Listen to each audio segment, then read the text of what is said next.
السلام علیکم ورحمۃ اللہ وبرکاتہ۔ الحمدللہ وحدہ والصلاۃ والسلام علی من لا نبی بعد۔ آج ماہ رمضان کا آخری دن ہے یقیناً۔ ابن الفضل تابعی ہیں، وہ کہتے ہیں ماہ رمضان سے 6 مہینے پہلے ہم یہ دعا مانگتے کہ یا اللہ ماہ رمضان تک پہنچا دے، پھر جب ماہ رمضان گزر جاتا تو ہم دعا مانگتے یا اللہ ماہ رمضان جس کام کے لیے آیا تھا وہ کام ہمارے اندر پورا کر دے۔ ماہ رمضان کیوں آیا؟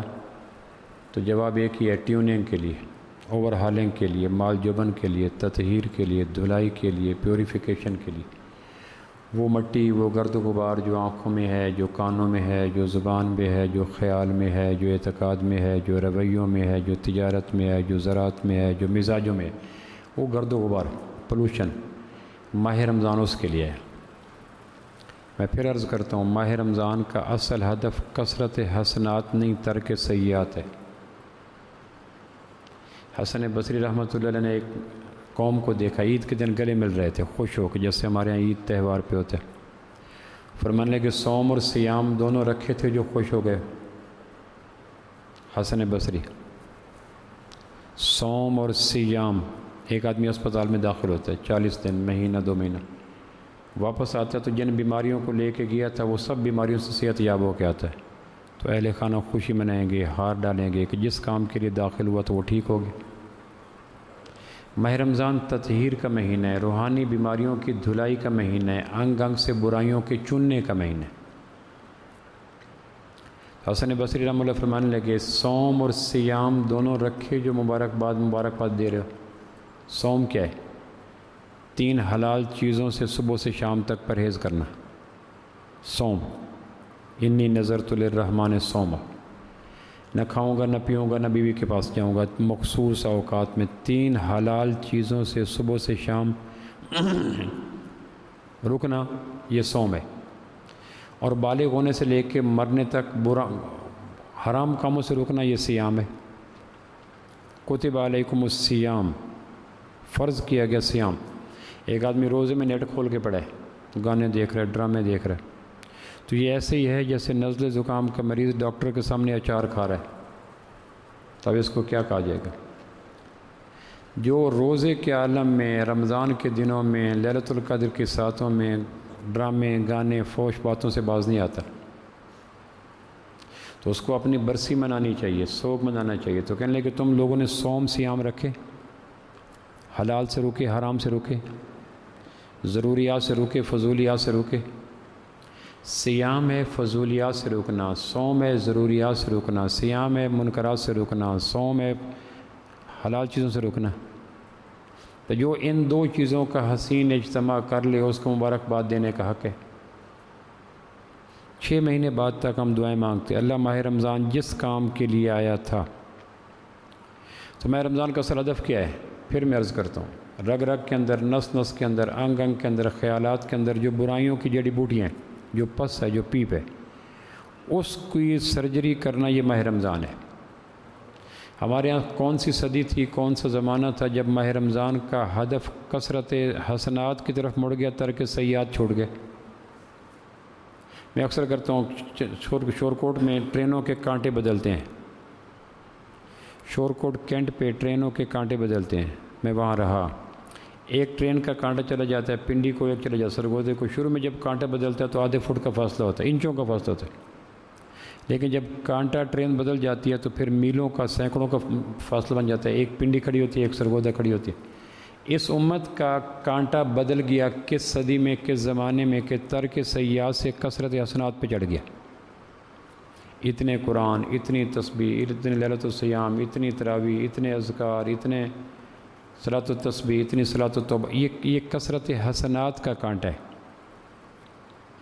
اور نبوت اور ماہ رمضان چڑھانا چاہ رہا تھا ترک سیئات کے کانٹے پر۔ حرام چھوڑنا ہے، جھوٹ چھوڑنا ہے، غیبت چھوڑنی ہے، دھوکہ چھوڑنا ہے، تلخی چھوڑنی ہے، ترشی چھوڑنی ہے، کنجوسی چھوڑنی ہے، بدرحمی چھوڑنی ہے، قطع تلخی چھوڑنی ہے۔ تو جب ٹرین کا کانٹا ہی بدل گیا تو پھر کیا کیا جائے؟ تو جوں ٹرین بھاگتی گئی تو منزلوں سے دور ہوتی گئی۔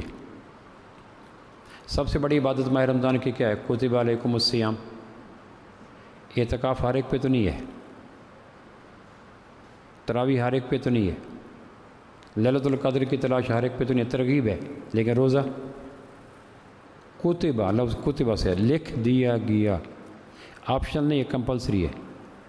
اس کا ہدف کا مقصد لعلکم تتقون، آیت نمبر 183 سورہ بقرہ کا آخری لفظ ہے، لعلکم تتقون، تاکہ تمہارا مزاج علاج کی بجائے غذا کی بجائے پرہیزی بن جائے۔ اور میڈیکل سائنس کی دنیا میں یہ ایک یونیورسل ٹروتھ ہے، صداقت ہے، علاج پرہیز علاج سے بہتر ہے، پرہیز علاج سے بہتر ہے۔ تو رمضان پرہیزی مزاج بناتا ہے، غلط دیکھو نہیں، غلط بولو نہیں، غلط سنو نہیں، غلط سوچو، اور ہر آدمی کو پتہ ہوتا ہے کہ برائی میرے وجود کے کس کس جزو میں خیمہ زن ہے، ہر آدمی کو پتہ ہوتا ہے۔ اور برائی کے 20 روپ ہوتے ہیں، سب ہیڈنگز ہوتی ہیں، کانٹے ہوتے ہیں، شاخیں ہوتی ہیں۔ تو جس طرح ہم دوسروں کی برائیوں کے پیچھے مائکروسکوپ لگا کے پڑ جاتے ہیں، یہ مہینہ اپنے وجود کے پیچھے مائکروسکوپ لگا کے رہنے کا ہے۔ حسن بصری رحمہ اللہ کو جملہ کہ صوم سیام رکھے، تو ہم میں سے کتنوں نے ماہ رمضان میں صوم رکھے، سیام رکھے؟ کتنوں نے نہ صوم رکھے نہ سیام رکھے؟ کتنوں نے صوم نہ رکھے سیام رکھے؟ اور کتنوں نے سیام نہ رکھے صوم رکھے؟ یہ ہر آدمی کی خود احتسابی کا مہینہ ہے۔ اور حسن یہ ہے کہ صوم بھی رکھو، سیام بھی رکھو، حلال سے بھی بچو، حرام سے بچو۔ جو اتنا نازک مزاج مہینہ ہے کہ حلال کو روک دیتا ہے، وہ کتنا حساس ہوگا کہ حرام کرنے والوں کو، آپ سوچ سکتے ہیں۔ یہاں پتہ پھینکنا منع ہے، کسی جگہ لکھو وہاں پیشاب کرنا۔ یہاں پتہ توڑنا منع ہے، وہاں تنے کو ہلا دینا۔ یہاں فرض چھوڑنا لازم ہے، وہاں حرام کام کرنا۔ تو فرمانے لگے اگر صوم سیام نہیں رکھا تو پرسہ دو، اظہار غم دو، تمہاری آنکھوں سے آنسو کی بجائے خون آنا چاہیے کہ ماہ رمضان گزر گیا۔ جس کو نے رمضان ملا اور اپنی بخشش نہ کروا لی، بخشش مین مغفرت نہ کرا لی، مغفرت مین کانٹوں کو نہ چون لیا، پس کو نہ نکال لیا، جڑی بوٹیوں کو طرف نہ کر لیا، اندھیروں کو زائل نہ کر لیا، وہ مارا گیا۔ من صام رمضان ایمانا و احتسابا، بخاری مسلم کی روایت ہے۔ جس نے روزہ رکھا ایمان اور احتساب کے ساتھ، ایمان کسے کہتے ہیں؟ اللہ دیکھ رہا ہے۔ احتساب کسے کہتے ہیں؟ شیطان کو قریب نہ آنے دینا۔ ان دو صفات کا نام روزہ ہے۔ من صام رمضان ایمانا و احتسابا، جس نے روزہ اس عالم میں رکھا کہ اللہ دیکھ رہا ہے، اور اس کیفیت میں رکھا کہ گناہ قریب نہیں آنے دینا، غفر لہ، اس کے گناہ معاف ہوئے۔ الصوم لی وانا اجزی بھی بخاری مسلم کی روایت ہے۔ ایسے روزے دار کا اجر فرشتوں کے بس کا روگ نہیں، اور ایسے روزے داروں کے لیے ٹپیکل ایک دروازہ، بخاری مسلم کی روایت ہے، متفق علیہ، جنت میں ایک دروازہ ہے ہی ایسے روزے داروں کے لیے۔ اور جس کا روزہ نہ ایمان کے ساتھ ہے نہ احتساب کے ساتھ ہے، بھوکا پیاسا رہنے کے علاوہ کیا ملا؟ کتنے روزے دار ہیں کہ ان کے مقدر میں بجز بھوکا پیاسا رہنے کے کچھ نہیں ملتا ہے۔ میں نے کہا ایک جگہ، پتہ نہیں یہاں کہا یا کہیں اور کہا، کالج کے زمانے میں ہم NCC کیا کرتے تھے، فوجی ٹریننگ، ان دنوں لازم تھی۔ ایک صوبے دار آتا تھا، چھٹی کا پیریڈ ہوتا تھا چھٹا، تو ہم کالج کے کیمپس میں کھلے لان میں درختوں کے نیچے جا کے بیٹھ جاتے ہیں۔ وہ کہتے ہیں کھڑے ہو جاؤ، ہم کھڑے ہو جاتے ہیں، لائن اپ ہو جاؤ، لائن اپ ہو جاتے، دائیں موڑ ہم دائیں موڑ جاتے، بائیں موڑ ہم بائیں موڑ جاتے۔ اس طرح کے کاشن تھے ٹپیکل فوج کے، تیز چل، الٹا چل۔ تو 5-7 دفعہ مختلف کام کروا کے پھر کہتے جیسے تھے، پھر ہم آ کے درختوں کے نیچے جوتے اتار کے شروع والی پوزیشن میں آ جاتے۔ جس آدمی نے ایمان اور احتساب میں روزہ نہ رکھا، وہ جیسے تھا، نہ بد نظری گئی، نہ بدگوئی گئی، نہ بد سماعتی گئی، نہ بد پرہیزی گئی، نہ حرام چام گیا، وہ جیسے تھا۔ اس کم نصیب کو پرسہ دینا چاہیے، اظہار غم کرنا چاہیے، شام غریبہ کا اہتمام کرنا چاہیے، آنکھوں سے پانی کی بجائے خون نکلنا چاہیے کہ اتنا مہینہ گزر گیا، میرے وجود میں کوئی تبدیلی نہیں آئی۔ میرے ایک عزیز کی بیوی فوت ہوئی تو وہ تانے مزاج آدمی تھا، ویل لکل ہمزۃ لمزہ، تانا مارنے والے کے لیے ہلاکت ہے۔ تانا مارنے والا بیک وقت دوسروں کو زخمی کر رہا ہوتا ہے، خود کو متکبر بنا رہا ہوتا ہے۔ تانا آدمی دیتا ہی اسی وقت ہے جب اپنے آپ کو صاف ستھرا سمجھتا ہے۔ جس دامن میں 100 چھید ہوئے، اس دامن کا پھیلانا کیا؟ ایک اسپتال میں مریض پڑے ہیں، اور ایک سے ایک بڑھ کے مریض ہیں، تو وہ ساتھ والا مریض دوسرے کو کیا تانا دے گا؟ وہ کہے گا تیرے چھڑانک مرض ہے، میرا سیر مرض ہے۔ تانا زن متکبر بھی ہوتا ہے اور تانا زن روح کو زخمی کرتا ہے۔ تو وہ بیوی کو تانے دیتا تھا، اس کے ماں باپ کے، اس کے جہیز کے، اس کے کھانے پینے کے، اس کی کوکنگ کے، اس کے امور خانہ داری کے۔ تو اس نے کہا اتنے تانے دو جتنا میرے مرنے کے بعد رو سکو، اتنے تانے دو جتنا میرے مرنے کے بعد رو سکو۔ پھر وہ فوت ہوگی، پھر وہ روتا تھا کہ میں نے یہ بھی کیا، یہ بھی کیا، یہ بھی کیا، میں نے اس کی راتوں کو بے خواب کیا، میں نے اس کے ماں باپ کو زخمی کیا، میں نے اس کو ٹانٹ تانوں سے اس کا انجر انجر مزمل کر دیا، گالی گلوچ لان تن۔ پھر جب مر گئی اور سیکنڈ میرج کی تو دوسری بیوی ریشم اور ٹاٹ کا پیوند کیسے ہو؟ دوسری بیوی، کسی نے کہا نا بچے سے پوچھا جب اس کے باپ نے دوسری شادی کی کہ پہلی ماں میں اور دوسری ماں کے رویے میں کیا فرق ہے؟ اس نے کہا پہلی ماں جھوٹی تھی، دوسری ماں سچی ہے۔ تو سننے والے کے لیے یہ تجزیہ عجیب تھا، سگی ماں جھوٹی تھی اور سوتیلی ماں سچی ہے۔ اس نے کہا کیا مقصد ہے؟ کہنے کہ وہ جھوٹی اس لیے تھی کہ مجھے کہتی تھی رات 9 بجے کے بعد آؤ تو کھانا نہیں دوں گی، جھوٹی پھر دے دیتی، اور یہ سچی ہے۔ یہ کہتی ہے 9 بجے کے بعد اب کھانا نہیں دوں گا تو کھانا نہیں دیتی، مجھے پوری رات جاگنا پڑتا ہے، یہ سچی ہے، وہ جھوٹی ہے۔ جب اس کے گھر میں سچی ماں آئی اور اس کو پتہ چلا کہ کس طرح پھول کانٹے بنتے ہیں تو پھر آنکھیں برستی تھی، ٹھنڈی سانسیں بھرتا تھا۔ تو انسانی اذیتیں مرنے کے بعد بھی انتقام لیتی ہیں۔ کلمے کی بنیاد پہ کسی کی بیٹی کو جو تم کرتے ہو تمہارا داماد ویسا کرے، کبھی تصور میں سوچو؟ جو جوتے اٹھاتے ہو، مار پیٹ کرتے ہو، لان تان کرتے ہو، تمہیں داماد ویسا ملے تو بیٹی آ کے تم یہ کریکٹر جو تم دہراتے ہو، یہی کریکٹر تمہاری بیٹی تمہیں آ کے دہرائے تو داماد کو ہار پہناؤ گے؟ اونچ نیچ ہوتی رہتی ہے۔ ماں باپ کے حوالے سے رویہ کیا رہا، بہن بھائیوں کے حوالے سے رویہ کیا رہا؟ تو یہ مہینہ ٹیوننگ کا ہے، اوور ہالنگ کا لٹمس پیپر ہے۔ ہم نے کسی فکری سانحہ کی وجہ سے اس مہینے کو کثرت حسنات کا مہینہ قرار دے دیا، نیکیاں کرو نیکیاں کرو، اور یہ بڑی کمال کی نیکی ہیں، نیکی کو حقیر نہ سمجھیں۔ بخاری کی روایت اللہ تحقرن من المعروف شیئا، کسی نیکی کو حقیر نہ جانو۔ نیکی ہو ہی نہیں سکتی جب تک اللہ کا فضل آپ کے بیک حق پہ نہ ہو۔ لیکن دیکھا یہ جائے کہ کیا یہ مہینہ اصل کے اعتبار سے کیا ہے؟ سیزن ہے۔ مجھے ایک آدمی کہنے لگا، ٹیلر تھا، کہ یہ ان دنوں نیند کیا، کھانا کیا، پینا کیا، خوشی کیا، غمی کیا، دوائی کا وقت نہیں ملتا، سیزن ہے۔ 4 دن گھر نہیں جاتے، تیز پتی والی چائے پیتے وغیرہ وغیرہ۔ وجہ سیزن اگر لگ گیا تو 11 مہینے اچھے گزر جائیں گے، ورنہ فاقہ ہے، غربت ہے، پریشانی ہے، کیا کریں گے؟ 11 مہینے اخراجات کا تو پہیہ چلتا رہے گا۔ تو مومن کے لیے سیزن ہے ماہ رمضان، جس کا سیزن لگ گیا لگ گیا، جس کا نہ لگا اجاڑ موسم میں ریت دھرتی پہ فصل بوئی تھی چاندنی کی، اب اس میں اگنے لگے اندھیرے تو جی میں کیسا ملال رکھنا۔ خالی مشین سلائی کی ہوتی ہے وہ چلاتے ہیں، پھر ایک کپڑا رکھتے ہیں سوئی کے نیچے، پھر چلاتے ہیں، پھر کپڑے کو تہ لگا کے رکھتے ہیں، پھر چلاتے ہیں، پھر کپڑے کی 4 تہ لگا لیتے ہیں، چونکہ کبھی کبھی خواتین کو سٹیچنگ کرنے کے لیے 4 تہ بھی لگانی پڑتی، 4 تہ پہ بھی جو سلائی مشین سٹچ کر جائے تو وہ ٹھیک ہے۔ تو جو خالی نہ چلے اس کو کوئی کہ کپڑا تو رکھو، کہ خالی نہیں چل رہی، جو ماہ رمضان میں آنکھوں کو صاف نہ کر سکا، ہاتھوں کو کشادہ نہ کر سکا، لہجے کو نرم نہ کر سکا، اہل زندگی کو سنوار نہ سکا، برائیوں کو دور نہ کر سکا، تو وہ تو ایسا ہی ہے جیسے خالی مشین نہیں چل سکی۔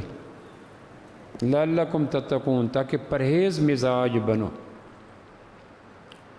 طبیب کے پاس جاتے ہیں تو سب سے اہم سوال ہوتا ہے پرہیز کیا کرنا ہے، چونکہ پرہیز علاج سے بہتر ہے۔ بخاری مسلم کی روایت ہے، بتاؤں اتدری مل مفلس، جانتے ہو غریب کون ہے؟ جو حسنات کی بھرمات لایا لیکن سیئات کے ساتھ آیا، روزے، حج، زکوٰۃ، نمازیں، توبہ، عمرہ، تسبیح، صدقات، لیکن غیبت، جھوٹ، چغلی، حسد، طلاق، قرض مرض اس کے ساتھ آیا تو وہ سیئات حسنات کو کھا گئی۔ تو میں پھر کہتا ہوں یہ مہینہ کثرت حسنات سے زیادہ ترک سیئات کا ہے، اور یہ دو دینی تراکیب ہیں. کثرت سنات کہتے ہیں نیکی کرنے کا ذوق، کمال کا شوق ہے. وفی ذالک فلیتنافس المتنافسون. اللہ یہ شوق کی مہمیز دلاتا ہے. نیکی کرنے والوں کو آگے بڑھنا چاہیے، لیکن دیکھنا چاہیے کہ کون سا مہینہ. ایک آدمی نماز اذان کا وقت فرض نماز کھڑی اور وہ نفل پڑھ رہا ہے، تو نفل ہے تو نیکی. 9 ذی الحج کو آدمی بیت اللہ کے طواف کر رہا ہے تو نیکی، لیکن 9 ذی الحج عرفات کے میدان میں حاضری کا دن ہے، بیت اللہ کے طواف کا دن نہیں ہے. تو اب یہ نیکی پکڑ کا باعث بن جائے گی. ابن عمر رضی اللہ عنہ نے ایک آدمی کو دیکھا مزدلفہ کی صبح تہجد پڑھ رہا تھا. جب 9 ذی الحج کو حاجی عرفات سے واپس مزدلفہ میں آتے ہیں، رات وہاں قیام کرتے ہیں، مغرب عشاء وہاں پڑھتے ہیں، پھر فجر کی نماز پڑھ کے ٹورڈز مینا آتے ہیں. تو فجر کی نماز پہ وہ مزدلفہ میں نفل پڑھ رہا تھا. اب کتنی کمال کی بات ہے. ابن عمر رضی اللہ کہنے لگے میں نے اللہ کے محبوب کے ساتھ حج کیا تھا، آپ نے مزدلفہ میں تہجد نہیں پڑھا تھا، تم کیوں پڑھ رہے ہو؟ نیکی میں سب سے زیادہ حریص اللہ کے محبوب تھے، انہوں نے تو کیا نہیں. تو نقش قدم پہ چلنے کا نام دین ہے، نہ کہ اتباع نفس کا نام دین ہے. یہاں نقش قدم نظر ہی نہیں آ رہے تہجد پہ کہ اللہ کے محبوب نے تہجد پڑھو، یہاں سجدے پیشانیاں تحریر میں نظر نہیں آ رہی، تم کیسے کر رہے ہو؟ تو یہ مہینہ آج چونکہ آخری دن ہے اور چند گھنٹے باقی رہ گئے. کل ڈیفینیٹ عید ہوگی. عید سے پہلے یہ جو رات آتی ہے، یہ رات احتساب کی رات ہوتی ہے، اکاؤنٹیبلٹی کی رات ہوتی ہے. میں نے کیا کیا؟ کوئی چھوڑا؟ پھر آہستہ آہستہ وہ گھپ اندھیری آتی ہے، پھر تنہائیاں آتی ہیں، خوف آتا ہے. پھر میں نے تو کچھ بھی نہ کیا. رہے وفا میں ہر سو کانٹے، دھوپ زیادہ سائے کم، یہ کیفیت ہے. عمر گلوں کے 2 دن جس میں یہ بھی قیامت بیت گئی. دست ہوس نے نوچے لاکھوں شاخوں پر مرجھائے کم. لے دے کے مہینہ ایک ہی تھا. ایک آدمی اعتکاف بیٹھنے لگا، دوسرا کہنے لگا میرے لیے دعا کرنا. اس نے کہا تم دعا کرنا، روزے 29 ہوں. معتکف اعتکاف سے پہلے دعائیں منگوا رہے، دعا کرنا روزے 29 ہوں. میں نے ایک آدمی کو گھر گیا چائے پینے کے لیے، تو میں نے کہا کیسا گزر رہا ہے رمضان کا؟ جہاد کر رہے ہیں. میں نے کہا کیسا گزر رہا ہے رمضان کا؟ جہاد کر رہے ہیں. نئی اصطلاح تھی، میں نے خوش ہوا. میں نے کہا کیسے؟ اس نے ایک طوطا رکھا ہوا تھا گھر میں، طوطے کو بلایا، کہنے لگے بولو. طوطے نے کہا مریم کا بابا چور ہے، مریم کا بابا. یہ جہاد کر رہے ہیں، طوطے کو جہاد کروا رہے ہیں، انجیکشن لگا رہے ہیں. کہیں ہم تو یہ جہاد کر رہے ہیں. میرے ذہن میں آیا نا اس جملے کی. میں نے کہا مریم کون ہے؟ اس نے کہا مریم کو نہیں جانتے آپ؟ مریم کا بابا. طوطا اس فکرے کو دہرا رہا تھا، یعنی جانوروں کے اندر بھی وہ خیالات. یہ جہاد ہے جو بھی تھا. کچھ نون کے بیٹھے ان کو ریئیکشن ہو رہا ہے. میں نے مذاق میں کہا اس میں ہضم کرو. تو یہ جہاد ہے. رمضان اس مرحلے میں کہنے کہ ہم طوطے کو یہ فکر سکھا کے جہاد. چلو بھائی جہاد ہو رہا ہے. اللہ جہاد قبول کرے، پر اللہ کی بھی ہمت ہے جہاد قبول کرے. میرے ایک دوست نے 2 شادیاں کر لیں. ایک آدمی کو کہنے لگا دعا کرو ان میں صلح سبیل ہو کے رہیں. تھا وہ جانگلی بیلٹ کا. تو 2 شادیاں کر لیں. پھر دعا کرو آنے لگا دعا کرو ان میں صلح ہو. اس نے کہا اللہ انہوں اوکھا نہ کر، کام کوئی نہیں ہونا. وہ اللہ کو بیچ میں ڈال رہا تھا نا کہ دعا کرو یہ دونوں محبت سے رہیں. اس نے کہا یہ اللہ انہوں اوکھا نہ کر، کام کوئی نہیں ہونا. طوطوں کو سکھا رہے ہیں فلاں چور ہے. یہ جہاد ہے. تو یہ مہینہ میں نے گزشتہ جمعہ بھی عرض کیا تھا کہ داغ دھونے کا مہینہ ہے. داغ بے شمار ہیں. یہی داغ تھے جو سجا کے ہم سر بزم یار چلے گئے. ایمانداری کہیں ڈاکٹر 3 دن کی میڈیسن دیتا ہے تو آدمی کو کچھ نہ کچھ ریلیف مل جاتا ہے. 7 دن کی دیتا ہے. 30 دن کی میڈیسن دی اللہ نے. تو اس میں کچھ فرق ہے. کوئی دوسرے کے بارے میں تبصرہ نہ کرے. اس میں سب سے بڑا داغ یہ واشنگ مشین ہے. ماہ رمضان واشنگ مشین ہے. واشنگ مشین میں اگر کپڑوں کے چکر کے بعد داغ دھبے نہ اترے پھر کیا ہوگا؟ حسن بصری کہا کرتے تھے روح کے پوشاک پہ لگے ہوئے داغ دھبے اتر گئے رمضان کی برکت سے. جواب دیکھیں اہل علم کا. روح امام باقر فرمایا کرتے تھے حسن بصری کی باتوں میں نبیوں کی خوشبو آتی ہے. حسن بصری کی باتوں میں نبیوں کی خوشبو آتی. وہ کہا کرتے تھے روح کی پوشاک پہ لگے ہوئے داغ دھبوں کو ماہ رمضان کی واشنگ مشین نے دھو دیا. اور اگر ایک مہینے کی واشنگ مشین نہ آنکھوں کے داغ، نہ کان کے داغ، نہ زبان کے داغ، کچھ بھی دھو نہیں سکی تو پھر کیا ہوا؟ NCC والی بات، جیسے تھے تو ہم درختوں کے نیچے بوٹ اتار کے ریلیکس ہو کے بیٹھ جاتے، روزہ رکھ، تراویح پڑھ، اعتکاف کر، آخری رات جاگ، صلاۃ و تسبیح پڑھ، اور رمضان کے بعد جیسے تھے۔ سب سے بڑا گناہ اور سب سے بڑا داغ شرک ہے۔ شرک کا نقصان یہ ہوتا ہے کہ اعمال کی ہریالی ختم ہو جاتی ہے۔ شرک کے بڑے نقصانوں میں نے گزشتہ میں عرض کیا تھا، ایک نقصان یہ ہے کہ وہ جو ہریالی ہوتی ہے نا عمل کی، نماز پڑھتا ہے، توبہ کر، یہ جو اعمال ہرے بھرے، جس سے پتہ چلتا ہے یہ مسلمان ہے، یہ غیر مسلم ہے۔ مسلمان اور غیر مسلم کی پہچان شجر اسلام پہ ہریالی کے ساتھ ہے۔ گجرات میں ٹرین کا حادثہ ہوا، اس میں لوگ سینڈوچ بن گئے، اتنا شدید حادثہ ہوا، بعد میں پتہ نہیں چل رہا تھا ہندو کون ہے مسلمان کون ہے، ہریالی ختم تھی۔ فوجی یونیفارم پہن کے پھر رہو، ہزاروں میں نظر آتے ہیں فوجی ہے۔ مسلمان اقوام عالم میں دین اسلام کا فوجی، اس کی یونیفارم ایسی شاندار ہے کہ پتہ چل جاتا ہے۔ شرک کا سب سے بڑا نقصان یہ ہوتا ہے کہ وہ جو ہریالی، شادابی، سرسبزی، جس سے جاذبیت آتی ہے، کشش، آنکھوں کو بھلا لگتا ہے، وہ ہریالی ختم ہو جاتی ہے، شاداب رتیں روٹ جاتی ہیں، مسلمان ٹونڈ مڑ ہو جاتا ہے۔ غیر مسلم تانا دیتے ہیں۔ میں نے کہا میرے مالی کو، میں نے کہا گوڑی صحیح کر گئے، اس نے کہا سر میں عیسائی ہوں، مسلمان نہیں ہوں۔ دیوانہ بے خودی میں بڑی بات کہے گی۔ تو شرک کا مرض آدمی کے اندر اعمال کا شوق ختم کرتا ہے۔ وہ کیسے؟ میں ایک مثال عرض کرتا ہوں۔ توحید اللہ کی مناپلی کا نام ہے کہ کام اکیلا اللہ کرتا اور کوئی نہیں کرتا۔ میری والدہ کو ایک مرض لگی تو اس کا ایک ٹیکہ چنیوٹ بازار میں ایک ہی دکاندار تھا جس سے وہ ملتا تھا، کوئی سمگل ہو کے آتا تھا ٹیکہ کوئی۔ میری علم کی حد تک وہ ٹیکہ کسی میڈیکل سٹور، کسی فارمیسی پہ نہیں تھا۔ تو وہ ایک موجی مزاج دکاندار تھا، کبھی 12 بجے آتا، کبھی 2 بجے آتا، کبھی شام 4 بجے آتا۔ تو میں اس کی دکان کے 20 چکر لگاتا، آیا نہیں ہے، بیٹھ جاتا، پھر وہ نظر آتا، میں سلام کرتا، سلام کو جواب ہی نہیں دیتا، پھر دکان کھولتا، ٹیکہ کتنے کا؟ 10,000 کا۔ میں کل تو 8,000 کا، 10,000 کا لینا ہے، لو چلو چلو۔ اب یہ جو وہ نخرے کرتا تھا، شان بے نیازی تھی، اس کو پتہ تھا کہ اس کے علاوہ یہ ٹیکہ کہیں نہیں۔ مسلمان کو جب یہ پتہ ہوتا ہے کہ اللہ کے علاوہ کرنے والا کوئی نہیں، تو پھر اللہ کی مانتا ہے۔ وہ 9 بجے کہتا آنا، تو میں 9 بجے آ جاتا، وہ کہتا 3 بجے میں فون کر 3 بجے آ جانا، شام 7 بجے آنا میں۔ وہ جو کرتا میں وہ جو ریٹ لگاتا، جو وقت دیتا، جو مقام دیتا، میں چپ کر کے کرتا، کیونکہ اس کے پاس ملتا نہیں تھا کہیں اس کے علاوہ۔ توحید یہ ہے کہ اللہ کے علاوہ کرتا کوئی نہیں۔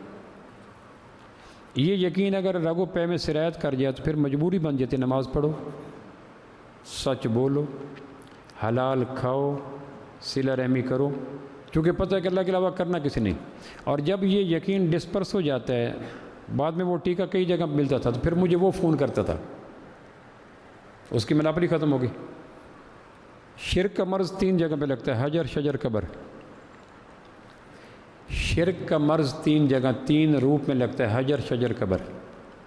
پتھر، بت، مشرکین مکہ۔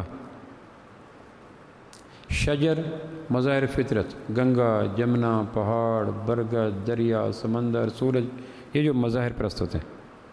قبر، مرو صالحین۔ یہ 3 مقامات ہیں، 3 انداز ہیں شرک کے لگنے کے، حجر، شجر، قبر۔ صدیق اکبر نے اللہ کے محبوب کی وفات پہ یہ فرمایا تھا، جو محمد کو معبود مانتا تھا، یقین کر لے اس کا معبود فوت ہو گیا۔ یہ قبر کا انکار تھا۔ جو آمنہ کے لال صلی اللہ علیہ وسلم کی پرستش کرتا تھا اور ان سے اپنی حاجات رکھتا تھا اور مسائل کرتا تھا، اس کو مبارک ہو، اس کا معبود فوت ہو گیا۔ یہ کتنا تلخ جملہ تھا عقیدت کی زمین کے لیے۔ یہ قبر اور قبر کے متعلقین کے لیے تریاق تھا، زہر کے لیے۔ شجر کا توڑ فاروق اعظم نے کر دیا۔ 6 ہجری صلح حدیبیہ کو بیعت رضوان ہوئی، تو جس درخت کے نیچے بیٹھے اس کو قرآن نے کہا شجر رضوان، لقد رضی اللہ عن المؤمنین اذ یبایعونک تحت الشجرہ۔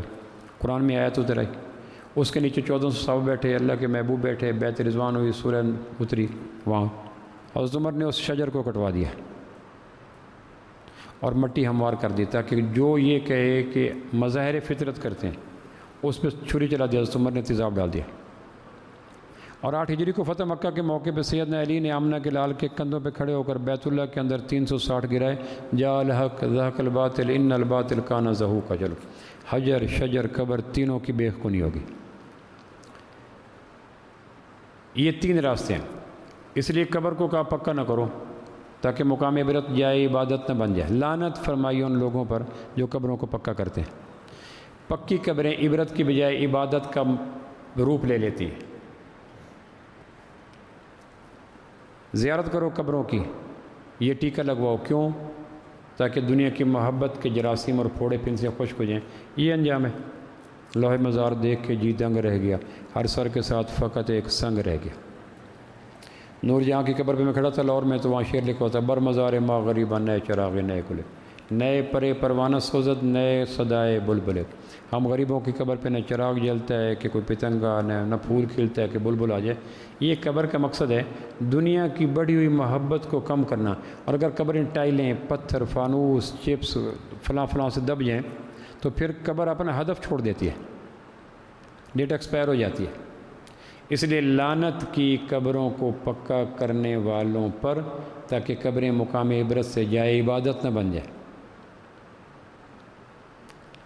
انبیاء کے علاوہ جو دفن ہوگا اس کے لیے مانگو دعا، جو بھی دفن ہوگا اس کے لیے مانگو دعا، اللہم اغفر لی حینا و میتنا۔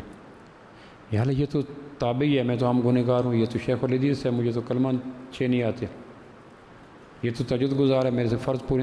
کہنے کہ جو بھی ہے اس کا سٹیٹس، اس کا مقام جو بھی ہے، مرنے کے بعد یہ قبریں مقام عبادت نہ بنے، اس کے توڑ کے لیے کہا گیا اس کے لیے مانگو تاکہ اس سے مانگنے کا جراثیم ختم ہو جائے، اس کے لیے مانگو۔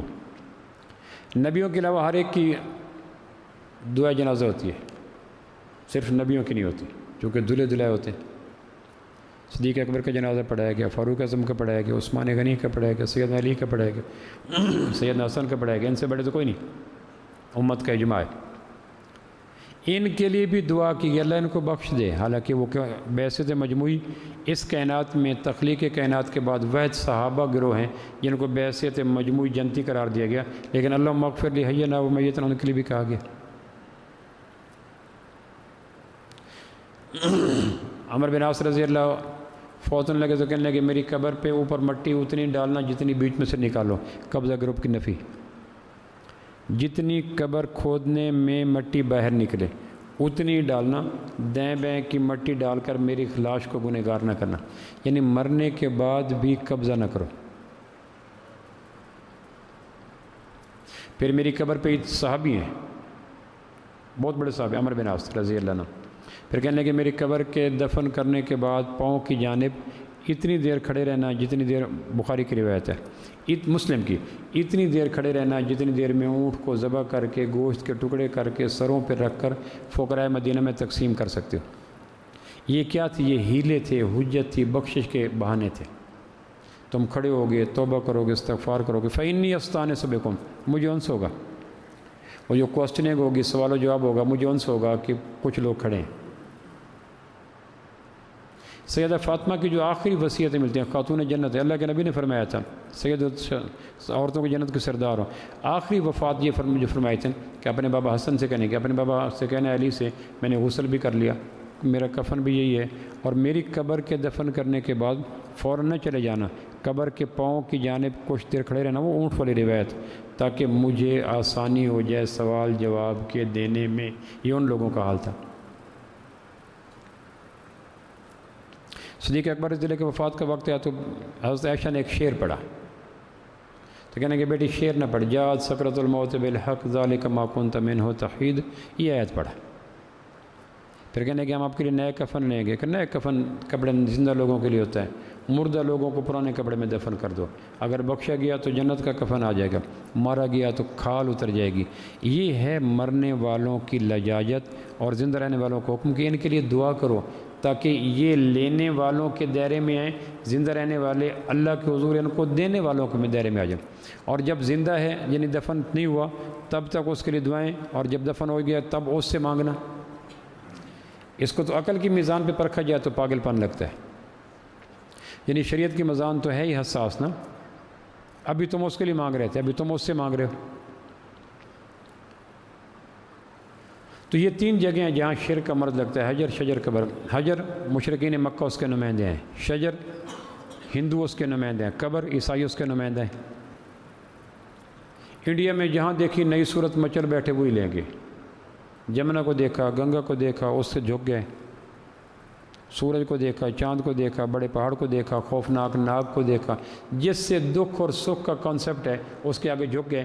یہ ہے شجر پرستی، مظاہر پرستی. اور قبر پرستی یہ عیسائیوں کے ہاں عام ہے. اسلام کی تعریف کیا ہے؟ شرک کسے کہتے ہیں؟ میں پھر دوہرا دیتا ہوں چونکہ نازک مسئلہ ہے، حساس مسئلہ ہے.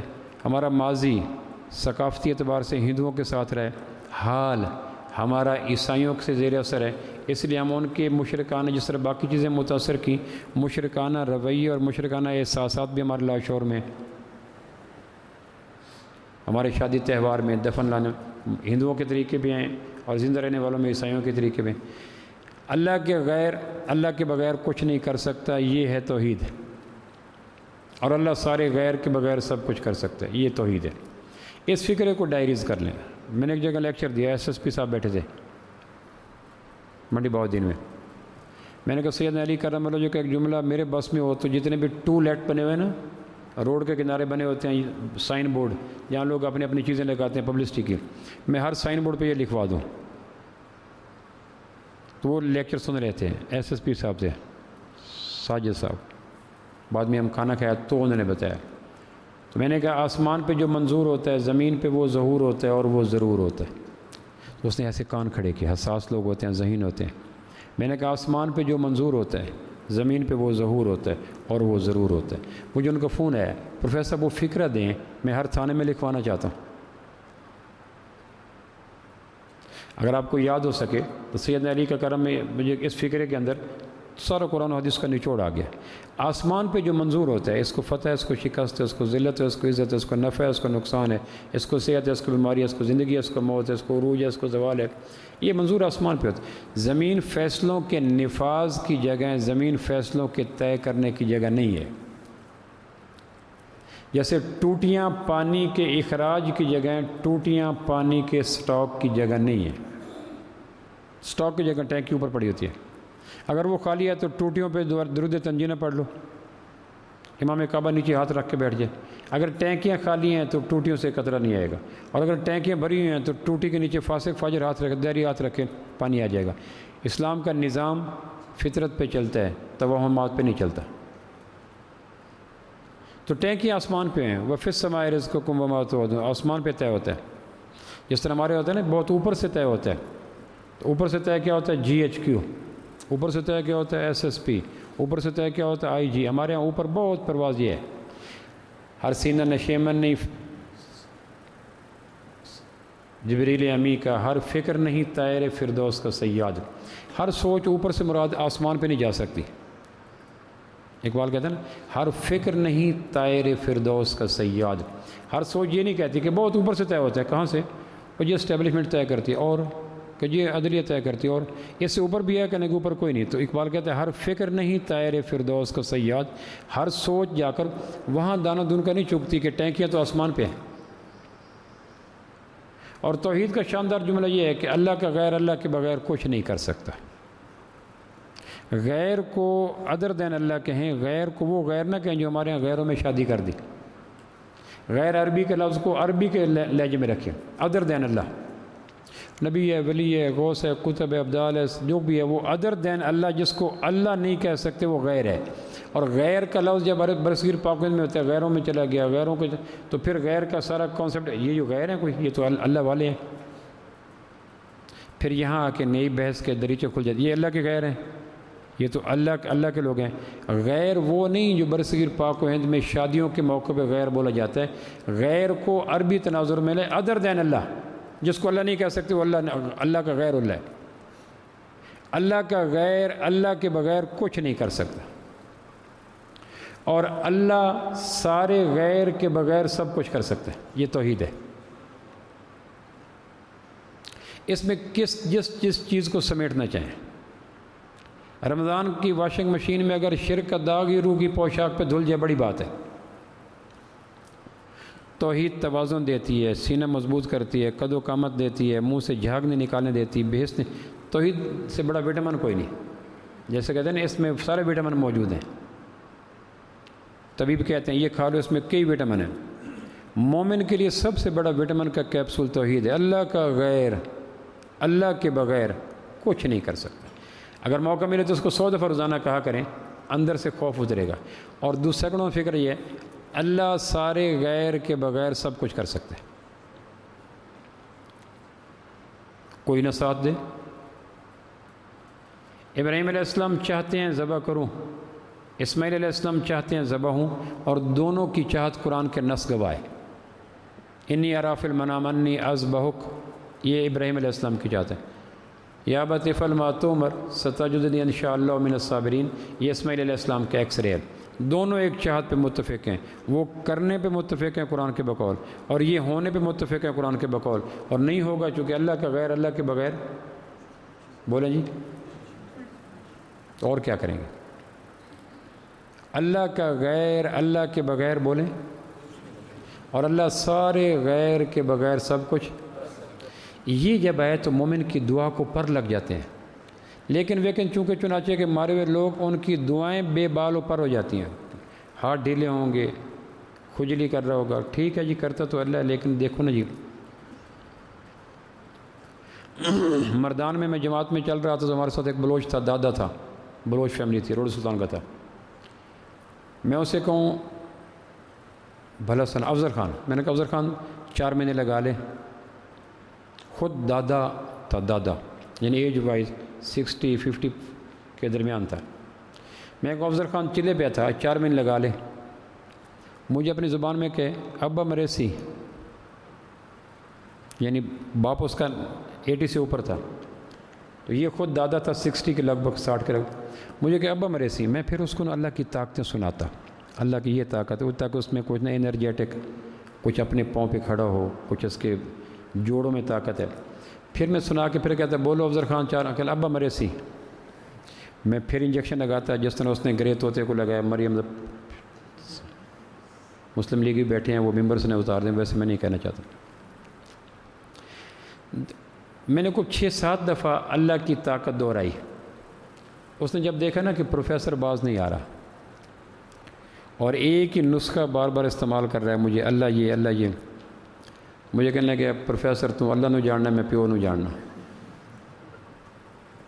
بات سمجھ گئے؟ میں اللہ نو جاننا، تو پیو نو، میں پیو نو جاننا، تو اللہ نو جاننا ہے۔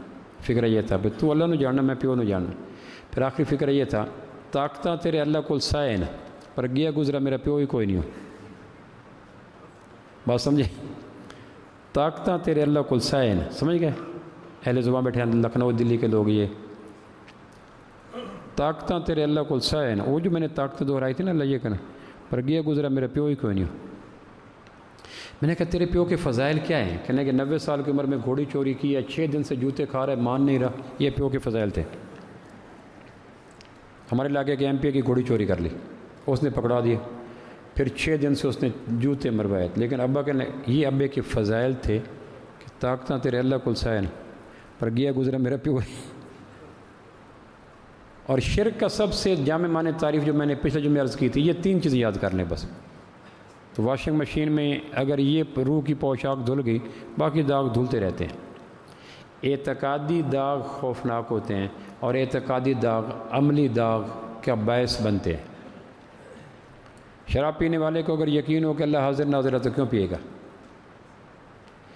جھوٹ بولنے والے کو، ملاوٹ کرنے والے کو، جھوٹی گواہی دینے والے کو، غلط کام پتہ ہو کہ اللہ حاضر ناظر ہے تو وہ کام کیوں کرے گا؟ پہلے اللہ کے حاضر ناظر ہونے کا اعتقادی گناہ کرتا ہے کہ نہیں ہے، پھر عملی گناہ کرتا ہے ملاوٹ۔ عملی گناہ پیدا ہوتے ہیں اعتقادی گناہ سے۔ ایک آدمی ملازم ہے، روزانہ لیٹ آتا ہے اور ہے مباحث، یہ مباحث نہیں ہے، مذاق ہے۔ اگر اللہ کو حاضر ناظر جانتا ہے تو وقت پہ ہے۔ دکان پہ 100 آیتیں لکھا لو، صورتیں لکھا لو، اگر اللہ کو حاضر ناظر نہیں مانتے تو دکانداری میں کبھی بھی سیدھا کام نہیں کر سکتے۔ عملی گناہ جنم لیتے ہیں اعتقادی گناہ کے پیٹ سے، اور اعتقادی گناہ یہ ہے کہ اللہ دیکھ رہا ہے، یہ اعتقاد ہے، اور جب یہ اعتقاد مرجھا جاتا ہے پھر آدمی جھوٹ بھی بولتا ہے، قسمیں بھی اٹھاتا ہے، دو نمبری بھی کرتا ہے، ملاوٹ بھی کرتا ہے، نجائز منافع بھی سارے کام کرتا ہے۔ ہمارے ہر گناہ کے پیچھے جتنے بھی عملی گناہ ہیں اس کے پس منظر میں یہ اعتقادی گناہ ہے کہ اللہ حاضر ناظر نہیں ہے۔ اور شرک کے سب سے جامع معنی تعریف یہ ہے کہ اللہ کی آزاد قدرت کو، پھر میں اس کو واضح کر دیتا ہوں، جتنی بھی کائنات ہے، کعبہ کے رب کی قسم کائنات کی کوئی مخلوق اللہ کی مجبوری نہیں ہے۔ پانی، سونا، چاندی، آگ، ہوا، مٹی، جبریل، میکائیل، اسرافیل، عزرائیل، تورات، زبور، انجیل، صحف، کوئی مخلوق اللہ نے اپنی مجبوری کی بنا پہ ڈیزائن نہیں کی۔ کیا کریں، یہ کرنا تھا، ایسا کوئی نہیں۔ یہ کائنات ساری کی ساری اللہ کی مجبوری کوئی نہیں، اللہ کے لیے ضروری کوئی نہیں۔ ہاں دوسرا فکر ہے کہ اللہ ان کی مجبوری ہے، اللہ ان کے لیے ضروری ہے۔ تو شرک یہ ہے کہ اللہ کی آزاد قدرت کو اللہ کے پیدا کردہ فانی اسباب کا پابند کر کے ماننا شرک اعظم ہے۔ اور اس کی دلیل کیا ہے؟ جیسے ڈاکٹر کہتے ہیں نا، یہ بخار ہے، رکھتا ہے تھرمومیٹر منہ میں، کہ تھرمومیٹر خود بتا دے گا 102 ہے، 103 ہے۔ دم ہے، کہیے آپ ٹیسٹ کرا کے ہیں، دمہ بول پڑے گا۔ شوگر ہے، یہ بول پڑے گا۔ یہ مرض لگا یا نہ لگا، اس کی پہچان لفظ لیکن ہے۔ کرتا تو اللہ ہے لیکن، کام تو اللہ بناتا ہے لیکن۔ جب لفظ لیکن میکسیمم یوز ہو تو حرم میں طواف کرنے والا بھی شرک کے مرض کا مریض ہو چکا ہے۔ ہماری ملازمت کی دنیا میں جب ACR لکھتے ہیں تو اس میں ایک لفظ لکھتے ہیں but, he is honest, punctual, regular, but. تو بٹ کے بعد وہ حال ہو جاتا ہے ACR کا جو بٹ کے دسترخوان بیٹھنے کے بعد دسترخوان کا ہوتا ہے۔ کوئی بٹ بیٹھا تو نہیں ہے، بٹ جب دسترخوان بیٹھ جائے تو دسترخوان کا جو ستیہ ناس بٹ کرتا ہے، ACR میں لفظ بٹ ساری صفات کا وہ انجام کر دیتا ہے۔ دیانتدار ہے، ریگولر ہے، وقت پہ آتا ہے، بٹ لیکن ہے بدتمیز۔ بس بٹ نے پچھلی سارے صفائیاں کر دی۔ کرتا تو اللہ ہے، تو کے بعد کیا ہے؟ تو یہ اللہ کی آزاد قدرت کو اللہ کے پیدا کردہ اسباب کا پابند مانا۔ اور اس کا توڑ قرآنی قصے ہیں، وہ جو میں نے گزشتہ جو میں ایک تریاق دیا تھا زہر کا، مریم صدیقہ کا قصہ۔ اولاد تو اللہ دیتا ہے لیکن میاں بیوی کے وجود ضروری ہے۔ عیسیٰ علیہ السلام کی پیدائش بتا دی، کوئی ضروری نہیں۔ اولاد اللہ دیتا ہے لیکن میاں بیوی کا ملاپ ضروری ہے۔ مریم کا وجود بتاتا ہے، کوئی ضروری نہیں۔ اولاد اللہ دیتا ہے لیکن درد سے ضروری ہے، تو بیت لحم کے صحرا میں کھجور کے ساتھ ٹیک لگا کے مسکراتے ہوئے عیسیٰ علیہ السلام کا جنم لینا کا کوئی ضروری نہیں۔ پانی اللہ نکالتا ہے لیکن ہینڈ پمپ ضروری ہے، تو مریم صدیقہ کا چھوٹی سی ایڑی مارنا اور سینے صحرا سے تازہ آب حیات نکل جانا یہ بتاتا ہے کہ پانی نکالنے کے لیے کوئی اسباب ضروری نہیں۔ کھجوریں اللہ دیتا ہے لیکن کھجوروں کے اوپر کھجوروں کا ہونا ضروری ہے، کرنے کے نہیں۔ جس کھجور کے تنے کے ساتھ مریم ٹیک لگا کے بیٹھی ہے، اس کھجور کے پتوں کو آسمان کی بجلی نے جلا دیا تھا، لکھا ہے مفسرین نے، اور ہوا کے جھونکوں نے اس کے تنوں کو پل پلا کر دیا تھا، اور زمین کے پانی کی کموں نے اس کے جڑوں کو باہر نکال دیا۔ اس طرح کبڑی ہو گئی تھی، نہ پانی، نہ اوپر ہریالی، نہ تنوں میں نمی، وہ ایسے بالکل کھوکھلا پڑا تھا۔ اور مریم صدیق ٹیک لگا کے بیٹھی، یا لیتنی مت قبل ھذا وکنت نسیا منسیا، ہے میں مر گئی ہوتی، یہ کیا ہو گیا؟ تو وہ کھجور جس کے اوپر آسمان کی بجلی نے جلا دیا، زمین نے پانی دینے سے انکار کر دیا، ہوا صحرا کی ہواؤں نے اس کو پلپلا کر دیا، اس کا حزی الیہ کی بجز نخلہ، اس کو ہلا تو اس کے تو پور خشک ہو چکے ہیں، اس کے جڑیں بہر آ چکی ہیں، اس کے تو اوپر کھجور کیا، اس کے پتے ہی نہیں ہیں۔ کھجور وہ درخت ہے جس کے پتے ہمیشہ کبھی نہیں گرتے کیونکہ سن لائٹ لیتی ہے۔ باقی ہر پودے کے پتے تقریباً وقت کے ساتھ جھڑ کے ٹنڈ مڑ ہو جاتے ہیں، کھجور کبھی خشک نہیں ہوتی۔ جب دیکھ لیں کچھ نہ کچھ پتے ہمیشہ رہیں گے، تو وہاں پتے کوئی اوپر وہ اس کا کنارہ ہے وہ ٹنڈ ہو کے جلا پڑا ہے، تو ایسے ہاتھ لگایا تو قرآن میں آتا ہے تساقط علیک رطبا جنیہ، تازہ میٹھی ہری بھری کچی پکی کھجوریں مریم کی گود میں آ گئی۔ فکولی وشربی وقرری عینا، کھجوروں کو کھا، پانی کو پی، اور عیسیٰ کو فلائنگ کس پاس کر کے ٹھنڈک محسوس کر۔ اب درد ذے کے بغیر عیسیٰ، پاؤں کی ایڑی سے پانی، صحرا کی جلی کھجور سے تازہ ڈوکے، یہ اس فکرے کا رد کرتے ہیں کرتا تو اللہ ہے لیکن